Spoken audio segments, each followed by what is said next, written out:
But Swamiji, if you remember, I think it was 2004, that you and I went to Belur.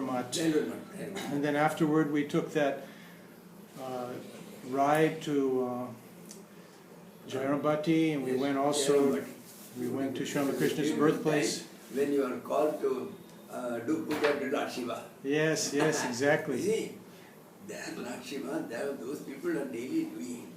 They do not know who we are just sitting there. Suddenly that priest comes, he calls him, no, please, today you do the puja to Lord Shiva. He understood. Otherwise, how does he know that he can do puja? He has done for so many years.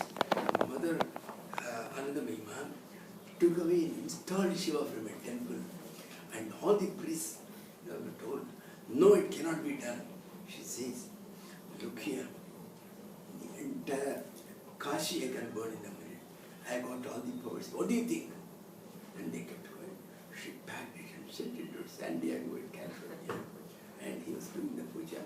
When he came here, he was keeping that. Daily he was doing the puja. And there when he went, suddenly he calls and he says, you do the puja. Yeah. But I remember two things, and hopefully you remember this. We were sitting in Sri Ramakrishna's birthplace. It was early morning, and a bunch of children came. Who? Children. A whole group of children came, and the sun was coming up, and they were singing hymns to Mother Kali. And I asked you, what was it that they were singing? And you, the Bengali hymn was, they were saying, "Oh Mother, who can understand you?" You know that some were. Who knows your... These were children that were 6, 7 years old, and the feeling from they were only in their body only 6 years or so, and they're saying, "Oh Mother, you know, some strive a lifetime and you push them down, some ignore you and you pull them right up. Who can understand your ways?" Then one like yourself. If you just meditate on it, who can understand you? Deception. You can do the entire meditation, the entire day on that. And then afterwards, we went for a couple of kilometers around, and we went to actually the pond in the cremation ground that Sri Ramakrishna as a younger I lad. remember we sat there. Yes. The cremation ground where Ramakrishna used to go and sit. We sat there, it as a field.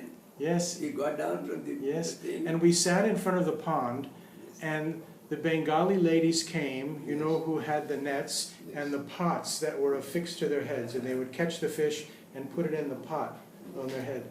And you said, watch this, watch what's happening, because this is the teaching of the Vedas, the teaching of the Bhagavad Gita especially, where 2 or 3 ladies would corral the school of fish into a corner, and they would slowly start to close the net. And as I was watching, lo and behold, just like it says in the scripture, one fish leaped over the net and in the sun just kind of wiggled and, you know, and escaped. Yes, yes. And so you were saying... Mother claps her hands. Yes. That's the Ram Prasad song. This mother, there are so many kites which are flying. The one is trying to cut the other. At last one managed to cut the other. And the one which was cut, it flew high. Mother tapped in, "Ah, liberation, Chivarmukta." That's it. So, it seems the purpose of life is to try to please the Divine Mother. Because when you please, she laughs. When she laughs, it creates happiness in you. You want happiness only, that's all. The When the problem... mother is pleased, we are very happy. Stool. Let her sit there because that wall is also there.